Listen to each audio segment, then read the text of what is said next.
pemerasan dan ancaman. Kelompok kami terdiri dari anggota saya sendiri Febri Indra Narahap, saya Azila Syabrinka Putri, saya Galudi Prasasti. Lanjut masuk ke materi. Yang pertama ada perbedaan pemerasan dan ancaman. Pemerasan dan pengancaman adalah dua tindak pidana yang berbeda. Berikut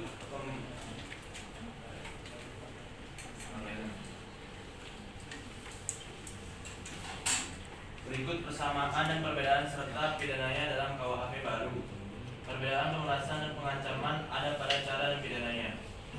Pada pemerasan, caranya menggunakan kekerasan atau ancaman kekerasan. Lalu pada pengancaman, caranya menggunakan ancaman pencemaran nama baik dan akan membuka rahasia. Pasal pemerasan diancam pidana maksimum 9 bulan dan ada kemungkinan diperberat. Namun pada pengancaman pidana penjaranya maksimum 4 tahun dan tidak memungkinkan untuk diperberat. Lebih lanjut ketentuan pidana pemerasan dan pengancaman dalam KUHP baru. Selanjutnya ada persamaan pemerasan dan pengancaman. Di sini ada 4. Yang pertama, adanya perbuatan materialnya berupa tindakan memaksa. Yang kedua, ada perbuatan memaksa ditujukan pada orang tertentu. Yang ketiga, tujuannya orang lain memberikan benda, utang atau menghapus piutang. Dan yang terakhir ada unsur kesalahannya itu menguntungkan diri atau orang lain dengan tindakan melawan hukum. Terdapat unsur objektif dan subjektif pemerasan atau ofensif. Unsur subjektif dan objektifnya yaitu unsur objektif ada beberapa unsurnya. Satu, memaksa atau bijen orang lain untuk membuat suatu pinjaman, untuk meniadakan suatu piutang, dan yang terakhir yaitu dengan cara kekerasan atau ancaman kekerasan. Unsur subjektif ada 2, yaitu yang pertama dengan maksud, yang kedua yaitu untuk menguntungkan diri sendiri atau orang lain. Selanjutnya yaitu ada unsur objektif dan subjektif pada pengancaman. Yang pertama yaitu ada unsur objektif. 1, perbuatan memaksa 2, orang lain. 3, dengan cara-cara pencemaran nama baik, ancaman akan membuka rahasia. Dan keempat, orang menyerahkan suatu benda yang sebagian atau seluruhnya milik orang lain. Yang kelima, orang memberi hutang. Yang keenam, orang meniadakan piutang. Unsur subjektifnya dengan maksud. Yang kedua, untuk menguntungkan diri sendiri atau orang lain.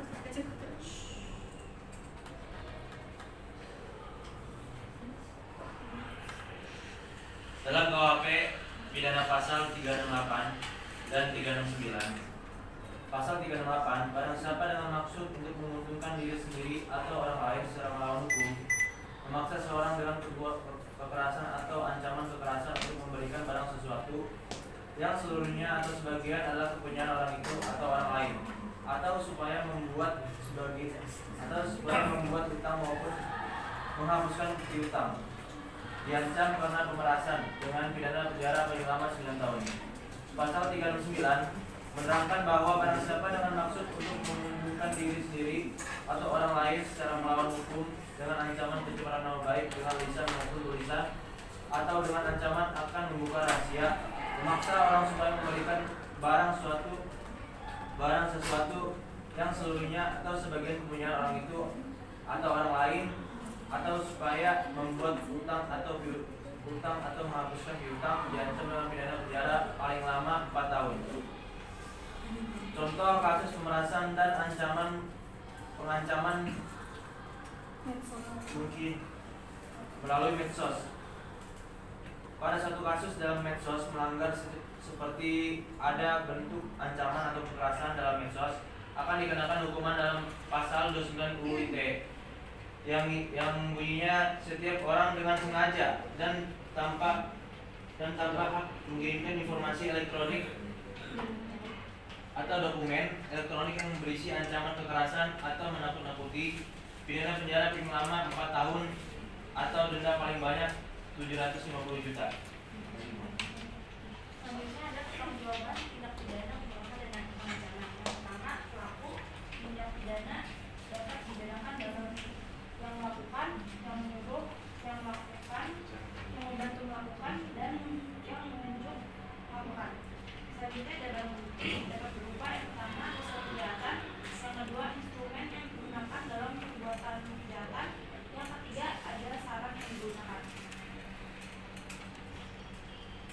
Mungkin ini salah penjelasan dari mengenai materi tindak pidana terhadap pemerasan dan ancaman.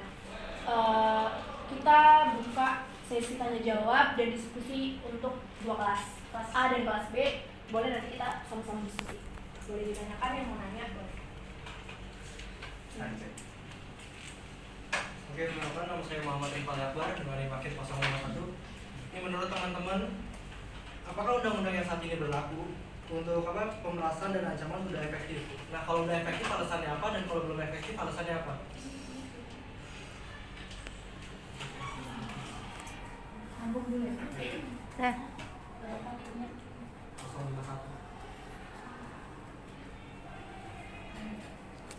Perkenalkan, nama saya Siti Ruwaida dengan NPM akhir 102. Saya ingin bertanya, apa perbedaan signifikan dari pasal mengenai pemerasan dan pengancaman pada KUHP lama dan KUHP baru? Terima kasih.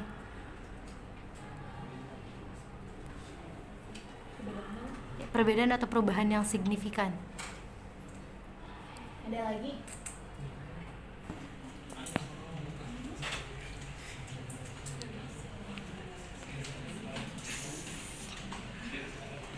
Ya, kalau Perkenalkan, saya Bapak Yudani dengan 01. Saya ingin bertanya, nah ini bagaimana cara untuk menghindari antara menghindari pemerasan dan ancaman? Caranya ya, menurut kalian gimana? Oke, terima kasih. ada lagi yang mau bertanya?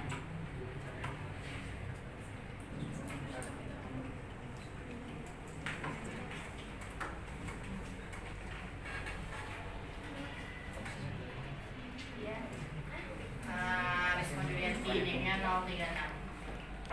Apakah ancaman yang tidak berhasil dilaksanakan masih dapat dihukum sebagai pemerasan? Nah, kalau kayak gitu silakan. Apakah ancaman yang tidak berhasil dilaksanakan masih dapat dihukum sebagai pemerasan?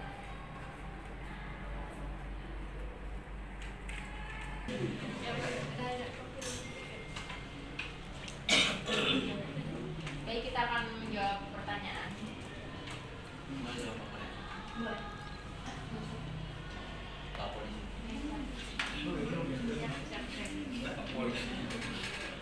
Ingin menjawab pertanyaan dari Akbar. Tadi pertanyaannya apakah pasal ancaman dan masih itu efektif atau tidak efektif?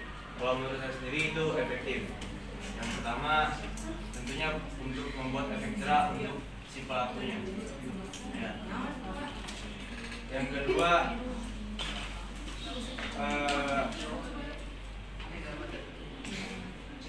perubahan sosial teknologi ini kan jadi mudah untuk mengancam atau memeras ya, seperti lewat online atau apa. Nah, itu juga untuk mencegah terjadi seperti itu. Oke, Febri. Masih aja. Ya. Tadi katanya efektif kan ya? Ya. Kenapa sampai saat ini pemerasan dan ancaman itu masih marak banget di masyarakat gitu? Dan sedangkan Kominfo yang sekarang berubah jadi Komdigi itu belum bisa mengatasi itu gitu kan? Sampai saat ini susah banget untuk mengatasi itu. Dan kenapa Bang Febri itu bisa ngomong udah efektif lah gitu? Coba dijelaskan lagi kenapa alasannya? Jangan gitu. Sedangkan Komdigi itu nyerah gitu kan, susah untuk mengatasi itu. Ya, kalau menurut saya sendiri, mengapa sampai sekarang masih banyak ya, masih marak ya? Yang pertama mungkin yang tadi dibilang itu adanya perkembangan teknologi, ya, yang pemerintah belum tentu bisa membatasi tersebut kan.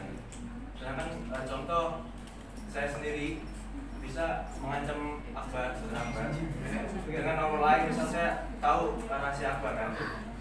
Jadi pemerintah juga kekuasaan pemerintah terhadap pribadi itu juga belum nggak bisa sampai sono.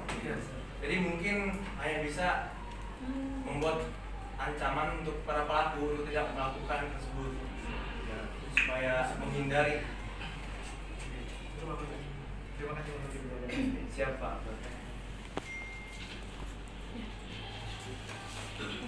Saya izin menjawab pertanyaan dari Ruwaida yang terkait pasal KUHP lama dan baru mengenai perbedaan dan perubahan pemerasan dan ancaman. Kalau di KUHP lama tidak ada aturan eksplisit yang mengatur ancaman atau pemerasan melalui media elektronik karena saat KUHP lama disusun teknologi digital itu belum berkembang. Tapi sedangkan pada KUHP baru itu kayak media siber segala macam itu tuh udah mulai berkembang gitu, apalagi di era digital sekarang gitu, kayak banyak semua pekerjaan aja melalui internet gitu kan. Bahkan kita kurangnya pekerjaan aja karena banyaknya menggunakan sistem digital gitu kan. Mungkin perbedaannya dari situ, dan perubahannya pun cukup signifikan gitu dari KUHP lama sama baru gitu. Mungkin begitu sih. Terima kasih. Udah, belum sampai.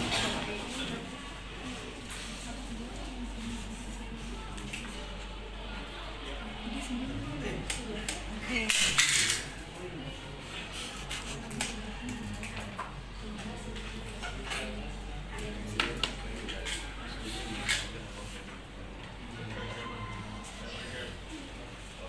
Saya akan menjawab pertanyaan dari Falza.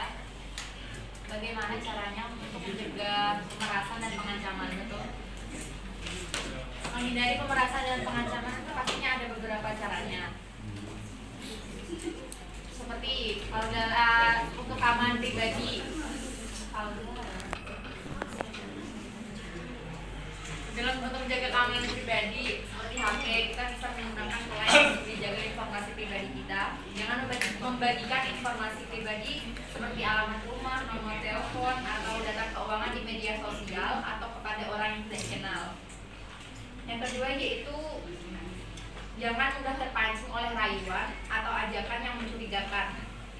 Hati-hati dengan ajakan untuk berbagi foto atau informasi pribadi, terutama yang bersifat sensitif, karena bisa saja hal tersebut digunakan sebagai alat untuk melakukan pemerasan. Jika kita merasa terancam, maka kita segera lapor kepada pihak yang berwajib.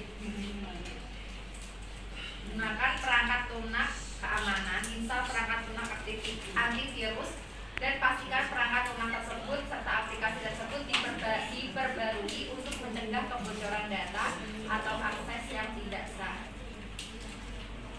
Sudah jelas soalnya apa yang mau ditambahin? Oke, berarti kita harus yang pertama menjaga data-data kita di HP ya. Sedangkan ini kan ada nih, kayak misalkan untuk APK kayak gitu tuh. Ada orang yang nggak tahu gimana tuh kalau misalkan dia pencet kayak gitu. Pasti kan ada kebocoran data. Dan itu masih ada ancaman. Nah, gimana tuh ya? Kayak kemarin materi tentang Kaulia kan membahas yang saya tanyakan waktu itu mengenai siber. Nah, kayak HP sekarang tuh banyak yang HP-nya tuh nggak ori gitu loh. Nah, jadi gimana ya?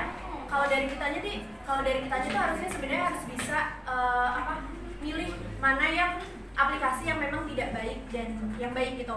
Kan banyak lah, kita kan juga udah inilah banyak informasi itu nggak cuma melalui dari media HP gitu. Jadi jangan fokuskan tuh dengan media HP aja gitu. Nah, balik lagi gitu, kita kalau cuma memanfaatkan menteri atau orang-orang yang harus menjaga ini, kita nggak bakal bisa gitu. Jadi balik lagi sih ke diri sendiri buat bisa memilah lah mana yang baik dan enggak gitu mengenai aplikasi-aplikasi yang memang berbahaya gitu. Jadi kan kalau saya bilangnya kalau ada WA gitu kan dibeli. Jadi kalau memang kalau saya tuh gak kenal sama yang ngirim itu jangan asal ngetik gitu loh. Karena kan balik lagi ya, kita kan nggak mungkin menerima pesan yang memang kita tuh nggak kenal gitu kan. Jadi balik lagi sih. Mungkin itu jawabannya.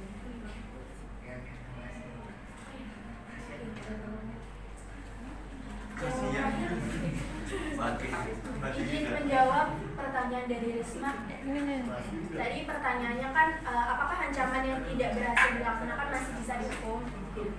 Masih bisa dihukum karena ancaman yang tidak berhasil dilaksanakan tetap dianggap sebagai tindak pidana karena itu sudah tercantum pada pasal 368 dan 369 yang tadi sudah dijelaskan, yang dimana isinya pasal 368 yaitu barang siapa dengan maksud untuk menguntungkan diri sendiri atau orang lain secara melawan hukum memaksa seorang dengan kekerasan atau ancaman kekerasan untuk memberi barang sesuatu yang seluruhnya atau sebagian adalah kepunyaan orang itu atau orang lain atau supaya membuat hutang maupun penghapusan piutang diancam karena pemerasan dengan pidana penjara paling lama 9 tahun.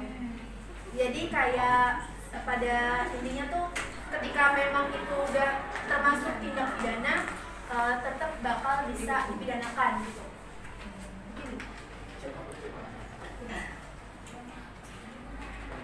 Ada lagi yang mau bertanya? Jadi kalau begitu kita tutup presentasi hari ini. Maaf apabila ada kesalahan. Wabillahi taufiq wal hidayah. Wassalamualaikum warahmatullahi wabarakatuh.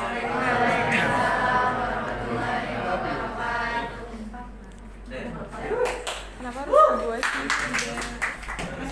Mengenai materi tindak pidana terhadap pemerasan dan ancaman, kita buka sesi tanya jawab dan diskusi untuk dua kelas A dan kelas B. Boleh nanti kita sama-sama diskusi.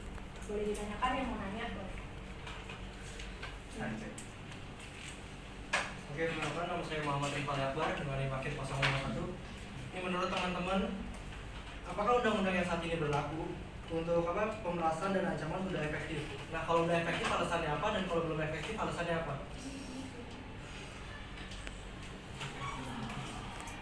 Sambung dulu ya. 051.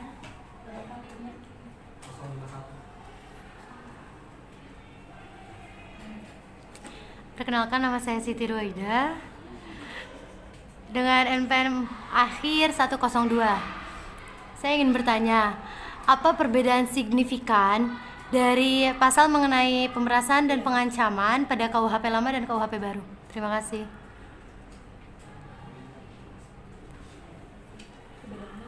Perbedaan atau perubahan yang signifikan.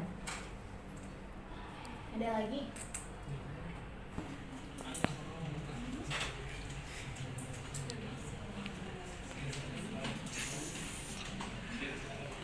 Ya, kalau Perkenalkan, saya Bapak Yudani dengan Pusat 100. Saya ingin bertanya, nah ini bagaimana cara untuk menghindari antara menghindari pemerasan dan ancaman? Caranya ya, menurut kalian gimana? Oke, terima kasih. ada lagi yang mau bertanya?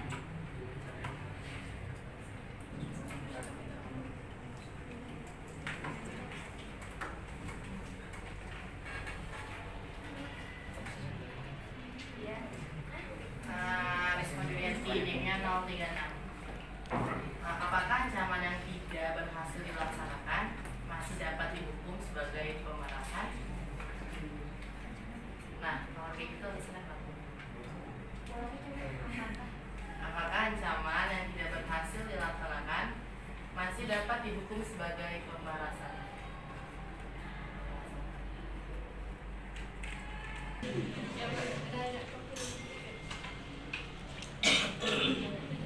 Baik, kita akan menjawab pertanyaan.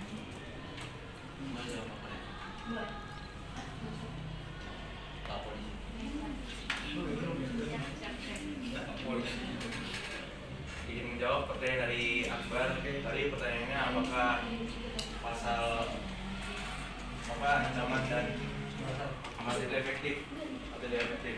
Kalau menurut saya sendiri itu efektif. Yang pertama tentunya untuk membuat efek jerah untuk si pelakunya. Ya. Yang kedua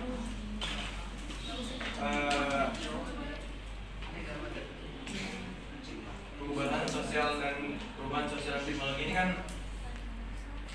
jadi mudah untuk mengancam atau memeras ya, seperti lewat online atau apa. Nah, itu juga untuk mencegah terjadi seperti itu. Ya, seperti itu. Oke, Febri, Masih aja. Ya. Tadi katanya efektif kan ya? Iya. Kenapa sampai saat ini pemerasan dan ancaman itu masih marak banget di masyarakat gitu? Dan sedangkan Kominfo yang sekarang berubah jadi Komdigi itu belum bisa mengatasi itu gitu kan? Sampai saat ini susah banget untuk mengatasi itu. Dan kenapa Bang Febri itu bisa ngomong udah efektif lah gitu? Coba dijelaskan lagi kenapa alasannya? Jangan lebih itu lagi. Sedangkan Komdigi itu nyerah gitu kan, susah untuk mengatasi itu. Bagaimana caranya? Ya kalau menurut saya sendiri, mengapa sampai sekarang masih banyak ya, masih marak ya? Yang pertama mungkin yang tadi dibilang itu adanya perkembangan teknologi, ya, yang pemerintah belum tentu bisa membatasi tersebut kan. Sedangkan contoh saya sendiri bisa mengancam Akbar dengan nomor lain, misal saya tahu rahasia Akbar kan. Jadi pemerintah juga kekuasaan pemerintah terhadap pribadi itu juga belum nggak bisa sampai sono. Jadi mungkin hanya bisa membuat ancaman untuk para pelaku untuk tidak melakukan tersebut, ya, supaya menghindari. Terima kasih. Siapa?